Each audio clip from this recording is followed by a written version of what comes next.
tour d'avance avec France Bleu. Bonjour, c'est Christian Prudhomme, le directeur du Tour de France. 8e étape du Tour, 4 juillet. Le peloton rentre dans les Pyrénées avec une ville départ inédite, Cazeres-sur-Garonne, pour aller jusqu'à Loudanvielle, l'une des plus petites communes du Tour, 300 habitants seulement. Étape pour les favoris du classement général. Le Tour, c'est dans 2 mois, du 29 août au 20 septembre, mais France Bleu y est déjà. France Bleu. Un tour d'avance sur France Bleu. Fanny Lechevestrier. Et nous voilà donc partis à la découverte des premiers cols des Pyrénées. Col de montée tout d'abord, 11 km d'ascension, sous la pluie et dans un épais brouillard. Par temps clair, ça doit être magnifique vraiment. Il y a des sapins partout, où c'est très vert, petits cours d'eau, petits pâturages. Une route sinueuse tout en gravillon où seuls les ânes vous tiennent compagnie.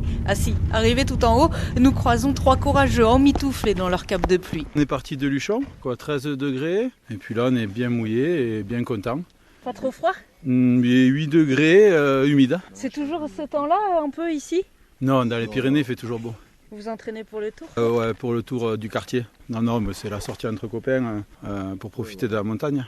À bientôt. Oui, faites attention en descendant. Ouais, ça freine sec, avec la pluie, les gravillons, la descente s'annonce délicate. Nous, on met le cap sur le port de Balès, kilomètre 87 à Ferrer, 2e montée du jour, notre première hors catégorie du Tour, et un brouillard de plus en plus épais. On se sent complètement isolé dans cette montagne. On a dû croiser 2 cyclistes qui redescendaient. Une voiture à l'instant, une Parisienne perdue. Comme nous. Bizarre, hein ? Et cela nous fait penser à la légende des Pyrénées que nous a raconté un peu plus tôt l'écrivain Christian Laborde. Il y a un mot qu'il faut retenir, c'est le surnom que les coureurs avaient donné aux Pyrénées à l'époque. Le cercle de la mort ?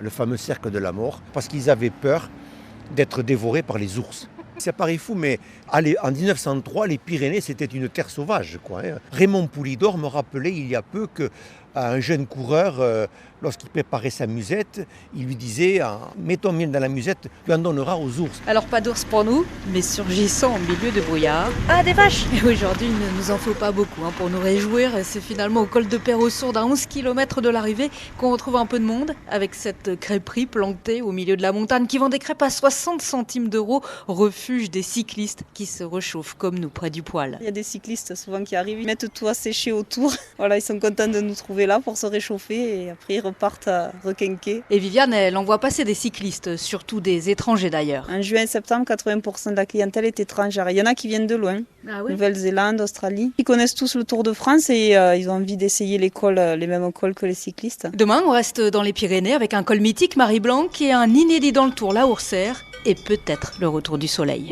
Retrouvez un tour d'avance chaque matin sur France Bleu. En partenariat avec l'équipe.